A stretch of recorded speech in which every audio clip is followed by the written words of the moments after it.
Hey folks, it's Tom, your Frugal Prepper. I just thought I'd go over my AR-9, what my current configuration is on this guy, how I set it up.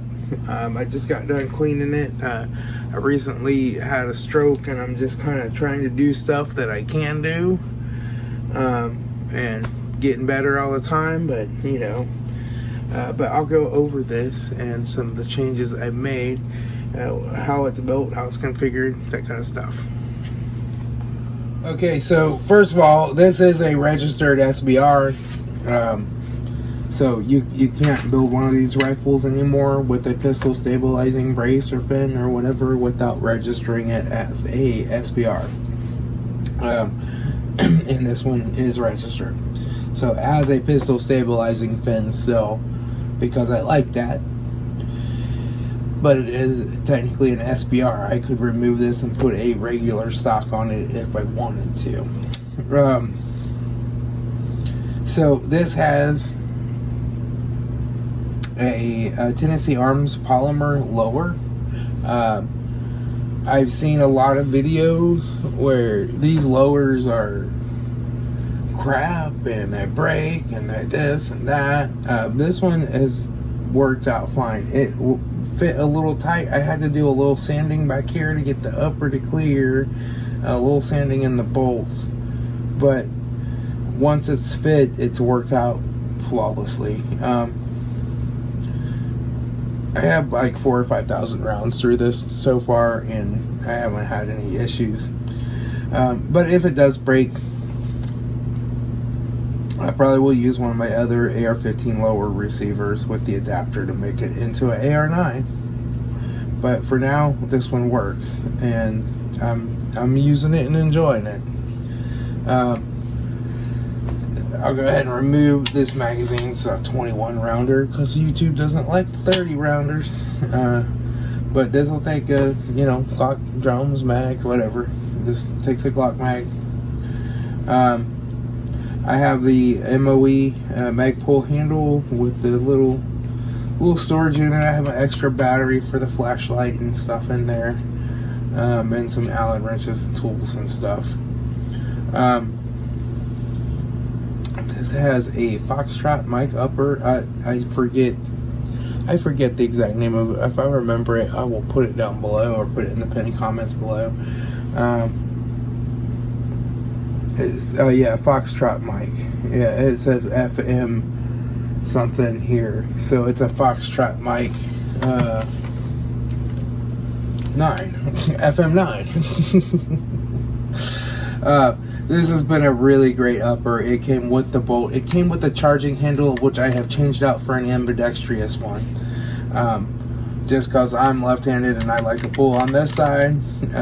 But, you know, if you're not left-handed, you probably won't need that. Now, I do want to get an ambidextrous safety for this eventually. I just haven't yet, because I shoot left-handed. But I'm pretty good operating right-handed weapons, shooting left-handed. This is, I believe, a 7-inch upper, maybe 7.5. I don't remember. And it works really well.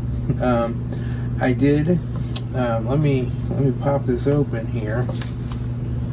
Let me pop this open. And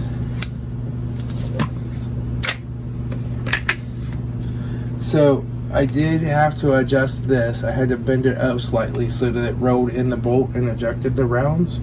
That's the only thing I had to adjust when I put this together, other than I had to sand this down a little bit, just to make sure there was room. You know, I just had to change stuff just a little. But since I've done that, it's worked out really well. So this has just a standard AR-15 parts kit, triggers, all that. It's just his mil spec. It works great. I shoot it really wonderful with this setup, so I'm not going to change that. It has a heavier buffer tube. I want to say this is a 6 or 7 ounce, maybe even an 8, I don't know. But it has the heavier buffer tube, but a standard AR spring. It seems perfect. for the loads that I run. I did go ahead and stake the castle nut today because I have decided that officially that this is how it's going to stay. It's just like this. I'm not going to put a real stock on it because I really like the pistol stabilizing fin. It works really well for me. It's light, handy, and gets the job done just fine. So I'm keeping it. This is just a cheap one that I bought online somewhere for like $20 too. It's not a real one, whatever. You know, it's not a name brand. But yeah, so what I did today was I took and drilled 2 holes in here and then put this little fitting on there so that I can mount my strap back here. Now that it's a registered SBR, I can do that perfectly fine, and I don't have to make justifications. Oh, this is really just a pistol and I use this on my arm to stabilize it and blah blah blah. You know, no, I shoulder this and I shoot it like a rifle. It has this longer buffer tube. It's a longer buffer tube than normal, and it's bigger around. And so they used to make them bigger around like that, so that you could not fit a standard stock on it when it was a pistol. But now they no longer have pistols; they're SBRs, you know. So it doesn't really matter. But I just have that buffer tube, and I'm keeping it. It's a little longer. It seems to work really well. I have no problems with it. You know, I have clipped the stock back there before, but I don't really like that. I like it better like this. And then I used to run. Let me move this out of the way here. I used to run this down here, but it actually works better on the top. So I keep it on the top, and I just move the light back just a little today so that when I'm holding this, I can reach the light right there. And this is just a security Ling light. It was like, I got it with some Amazon bucks I had for like $12 or something. And it has a rechargeable lithium in it now. And then I keep a non-rechargeable CR123 in here for it. Just in case this goes dead, I can swap them out real quick. But it's all metal mounting. I mean, they work really well. They are waterproof. If you screw them down tight, that one was just a little loose there, but yeah, they have O-rings. They're waterproof, and they work really well. A basic good light. You know, I don't need strobes and fancy lasers and stuff like that. I just need to see what I'm shooting at in the dark if I ever need to shoot in the dark. Boom, I can see. It's that simple. It doesn't have a remote trigger or anything, just on the back, just a click, and it works. Sometimes simple is better rather than running wires and all this other stuff. Just keep it simple, you know. But yeah, so I mean, normally when I'm getting ready to fire it, my hand's back here, and I can just move up, turn that on, fire, turn it off, that kind of stuff. It has this CV Life optic. I think these are up to like $30 now, but when I got this, it was like 20. And it has green and red. And I'll turn it on the brightest one, so hopefully you can see it. I usually run it on the minimum setting. Try not to drop it. There we go. Okay. But there we go. So you can see that. And it has a different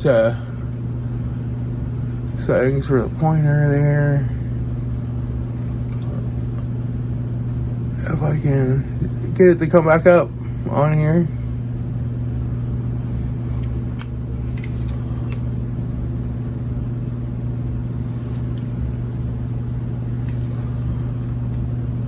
There. There's a circle, a dot, circle, that, circle with lines. I like this right here is what I use, and I use it on the number 1 setting, but I don't know if you'll see that on camera. Yeah. But yeah, that's how she works. I'll turn this off now. You got to keep an extra CR2032 battery for you. The battery goes in it under this part right here, and you got to kind of hold it and turn it. But it's important to keep an extra battery because you will leave it on and run your battery down. And I don't have any backup iron sights or anything on this, so you know, it's kind of important to have an extra battery. When you get out to shooting at the range and you're like, oh crap, my battery dead. But yeah, she goes together, and she shoots really nice, and she doesn't have any malfunctions, and she's a fun one to shoot. Alright, so that's my AR-9. I just carry it kind of like this. And you know, you can leave the safety on and sling it, and when you're out training, and just walk around like this, you know, put your hands up there on it. You can deal, you can do all kinds of stuff, and you can bring it up, take the shots, let it down. It's handy. You could swing out of your harness and take the shot with the other hand if you need to, and swing back into the harness. I do want to get one of those Warrior Poet Society slings. My instructor had one of those in one of my training classes, and it's really nice. It allows you to stretch that string out and get it without having to swim out of it first. It's really nice. This is just a cheap $20 sling I got at a gun show.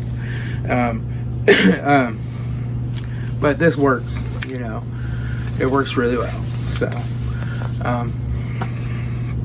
you know, this gun isn't for self-defense or anything. It's just for taking out and having fun.